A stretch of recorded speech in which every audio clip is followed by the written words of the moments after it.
welcome to a new video. I hope that you are happy and healthy, and in this video I will be painting 3 silhouette landscapes. So I started off with the backgrounds using ink in a more messy experimental way, and you'll be able to see that sometimes there will be some issues with this technique that I struggle a lot with the first design, but I'll be giving my tips on how to try and combat this, and I'll come back to that one and begin with the second and third one. So since I am doing 3 designs on one page, which I don't recommend doing as this technique is quite messy, and so the ink is likely to bleed, and so it's more risky if you want clean designs. But for the purposes of this video, I did 3 on the same page. Once I have used masking tape to divide my page into thirds, I made sure to tape pieces of scrap paper on top of the sections of the page that I was not working on. Then I used a plastic sheet. In my case, I am using one of those plastic wallets or folders, and I take my water-soluble pens. For this middle design, I chose 2 pinks and an orange, and you can see that I am drawing on top of the sheet but placing it over the space that I wanted to cover, so I knew how much ink I needed to cover that space.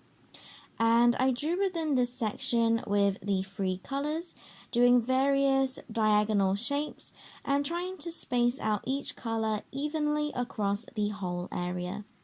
This was on purpose because when I did a gradient for the first one, it did not work, but I'll get into that later. Once I had drawn with my ink, then I added a few sprays of water. And for this, I did at least 10 little squirts of water. For this, you would rather have more water than less, but not so much water that when you pick it up later, that it drains all your ink off the plastic.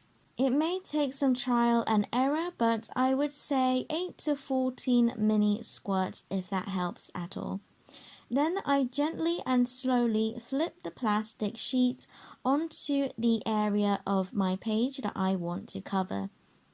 The water helps to activate the ink and dilute it so that it is easier to spread and to cover as much of the page with the ink. I used the side of my palm to rub and move the ink into the areas that were not covered. Avoid using your nails as this can leave scratch marks with the ink. Once I was satisfied with moving the ink, then I gently lift the plastic sheet off and I moved my page around to shift any excess ink and water so that it didn't create any puddles. Then I did the same thing with the third design, using 3 markers to draw on the plastic sheet and adding ink on the sheet that covers the area of the page I want to cover.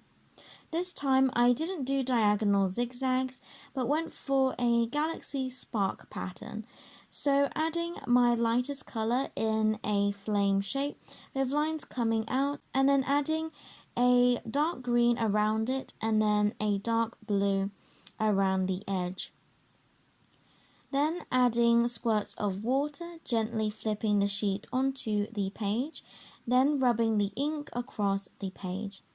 If the ink and water drips, that's fine as long as you let it drip onto the page that you want to cover, and then you can still spread the ink with the plastic in the same way. For this design, I didn't want it to cover the whole area, as I am going to add a silhouette of houses at the very bottom, so it would be covered in black for the most part. Right, now we get into the troublemaker of the group, which is the first design, and I really tried to make the ink technique work for this one. So as you'll see, I added the ink in a gradient, dividing the area into 3s with a different color in each section.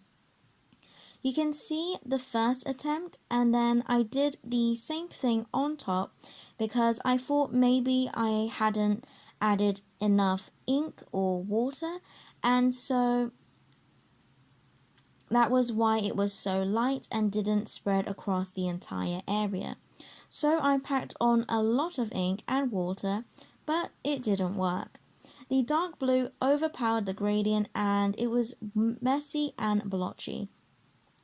The turquoise was light, and so I tried painting in more turquoise, but it wasn't having it. I tried blending it with the paintbrush, but it was streaky, and so I decided the technique was not going to work with these colors, and so I dabbed with the tissue and removed as much of the ink that I could and added blotchy watercolor on top, using similar colors with the wet on wet technique. So adding a layer of clean water and then dabbing my various colors on top. Since you'll be able to see underneath, which I wanted to disguise, I had to make it a bit more blotchy and darker than I wanted, which ended up with the background that you can see now. It is a lot more messy and moody than the other two, but I gave it a go. Just quickly before I move on, don't forget to like and subscribe. I upload weekly drawing and watercolor related videos like this every Saturday. I would love for you to have fun and create along with me. Okay, back to the video. Now, since trying a couple of things that did not work for this first design, I think I know why it didn't work.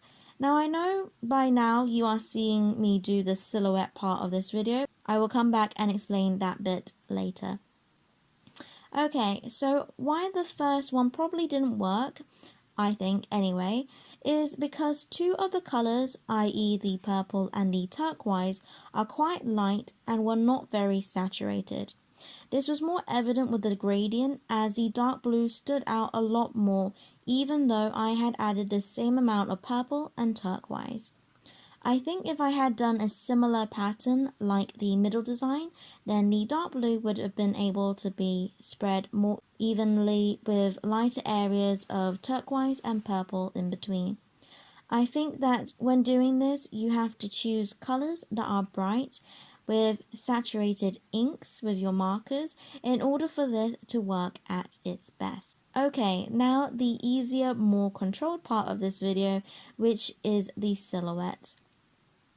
So for the third design on the far right, this is meant to be houses, so I got a picture of the top of some houses with the roof and chimney, and with a pencil I drew in the top of the houses. It's helpful to have distinct features that you can recognize, so the angle of the top to mark the roof, and the chimneys to help better identify the black space as a house. And then I added 3 windows and colored it in with my orange and yellow markers. Then I painted in the silhouette with black ink using a medium-sized brush with a pointed tip to make it easy to paint along the top line. The TV aerial thingy and the birds I drew with a black pen since these are small details which are more easily done with a pen. And then later I also added lines halfway through 2 of the windows. The middle design is a wire fence with tree branches and bushes. The trees and bushes was a way for me to conveniently hide the ink that leaked from the designs on both sides. For this, I simply dabbed with my brush, making sure that there were leaf clusters coming out in jagged horizontal shapes to suggest leaves on branches. I made sure to leave some of the background showing through and dabbed rather than painting a blocked in shape like the third design, as you want to be able to see the texture of the leaves. For the fence, I used a ruler and made diagonal lines, and since I wanted the fence to be receding on the right, so moving further into the distance, I made the diagonal lines gradually closer together as it got to the right. I added little loops to have a more simplified link in the fence at every corner of each rhombus shape. And then finally for the first design, I drew a silhouette of 2 palm trees. I start with the trunk of the tree, which gets thinner gradually as I get to the top, and then from the top I painted in the leaves, starting with a thin curved line for the center of the branches, and then the leaves pointing diagonally in the direction the branch is pointing. I made sure to use the tip of my brush with a little less ink to get thin lines with a bit of a dry brush effect to get that leafy wispy texture. I did go over it a little bit with pen to get more fine lines for the leaves, and then I was done. Thank you for watching. If you like this video, then you can check out my watercolor landscapes for similar videos. I upload weekly Saturday drawing and watercolor related videos, so feel free to subscribe, and as always, God bless, and I'll see you later.